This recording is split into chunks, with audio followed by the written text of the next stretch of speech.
Oh, we're live. You don't want everyone to sing happy birthday in the whole world?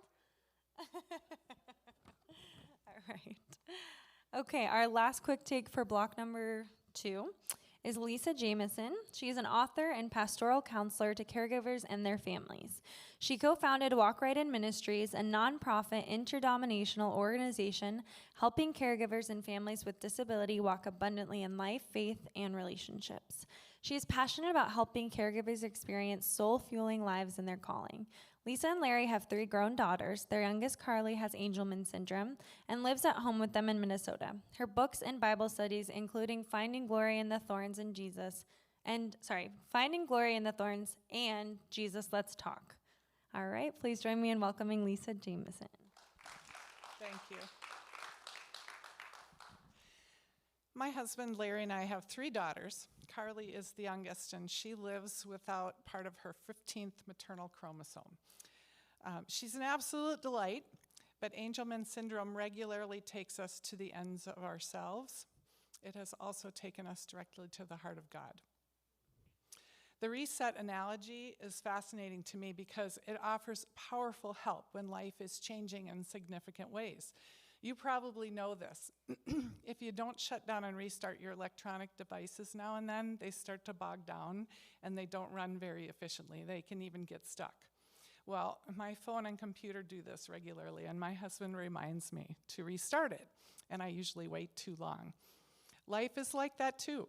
Disabling conditions can cause disruption. Caregiving demands can seem to degrade our quality of life. And we wait too long before we make the necessary adjustments.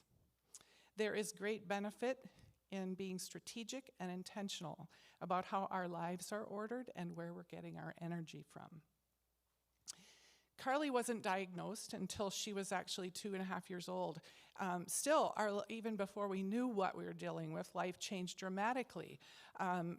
Life was upside down. We were confused, exhausted, overwhelmed, and even scared. The new diagnosis brought questions, and most of all, we'd grown through a big dose of understanding and guidance from the Bible about things like suffering, disability, and the goodness of God. Joshua chapter 5, we've learned over the years, offers a goldmine of practical inspiration and help.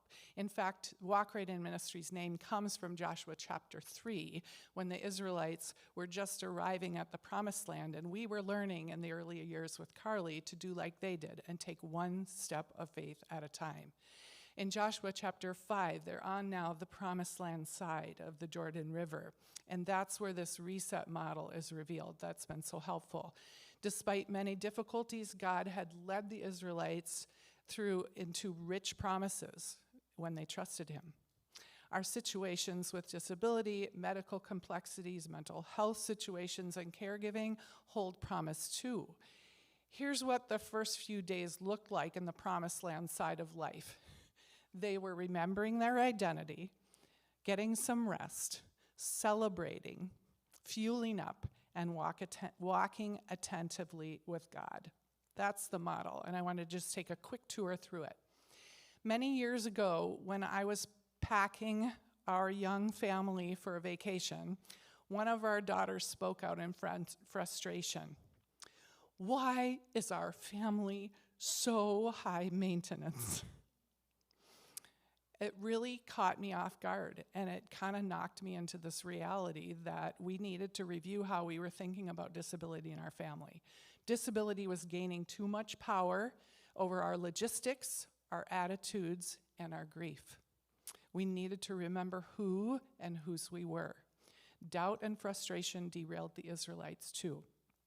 As they traveled through the wilderness for 40 years, all the men who were old enough to fight in battle when they left Egypt had died, and a whole new generation had to be ready to claim the promises. Joshua circumcised those sons that were growing up taking their father's places. This was so they would remember their anchoring in their faithful Creator and their place in the family of God. Romans 2:29 says, true circumcision is not merely obeying the law, it's about having a change of heart. Circumcision matters because it demonstrates the loving claim that God makes on us, his children, and the promise that he transforms our hearts to.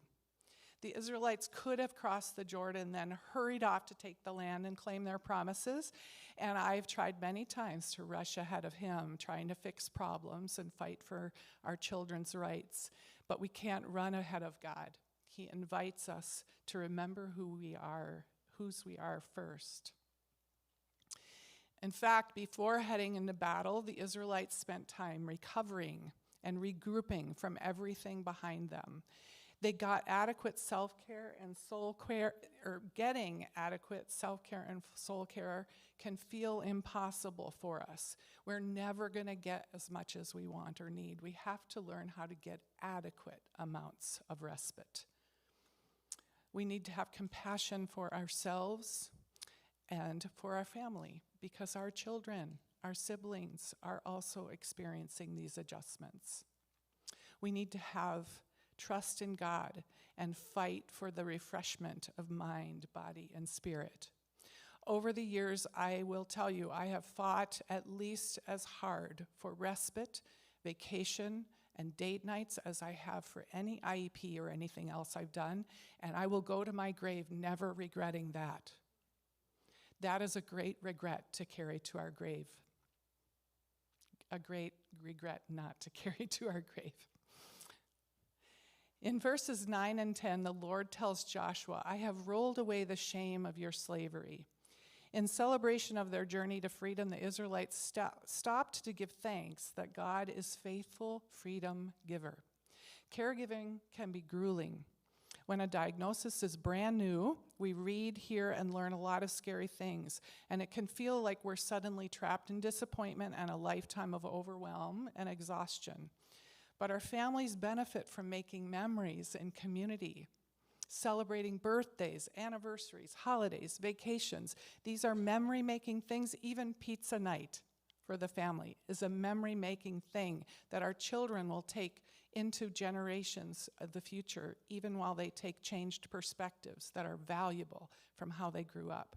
Despite how difficult these things can be, they're a way to cultivate appreciation and valuable family bonds. Celebration keeps our eyes on God's faithfulness, and it stirs our hope. We have to keep saturating our minds with that future hope.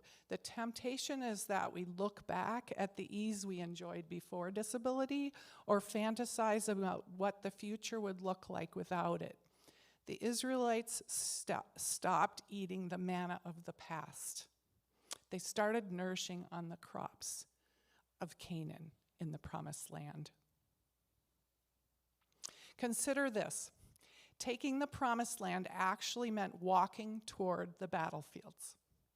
The Israelites needed to pay attention to God every step of the way. Joshua asked God, "What do you want your servant to do?" God's army of chosen people asked for his leadership. They trusted his strategy. They obeyed him methodically and responded thoroughly. Whenever they did that, God made them strong. Seeking God for guidance and help needs to be our lifestyle. It impacts how we put supports in place and build teams of therapists, medical providers, educational team members and professionals, guardianship, wills, transition plans, and so on. God is present and powerful when we fight a crisis like a seizure and approach transitions like adulthood. This day and this situation is not just about what and whose battles we fight, but how we fight them and who we fight them with. I'm still unpacking the full meaning of Joshua's reset model for my own march towards God's promises, but life is a wonderful adventure with that vision of walking in freedom with the Holy Spirit while anticipating the surprises of his love. I recently heard our middle daughter, Erin, share this. In the Old Testament, the promised land was a spot, and we had to be in it. But now it's how we live. The enemy's lie is that we're not in the right spot. The promised land gives a picture of what it looks like to live with God. God is always inviting us to experience an intimate adventure with him. Like Joshua, we can slow down and ask, Lord, what do you want me to do? And then worship him. Joshua took off his sandals and recognized the holiness of that moment on the edge of big, scary new things. We need to recognize our holy moments, walk closely with God, and let him pave our way to his love. Thank you.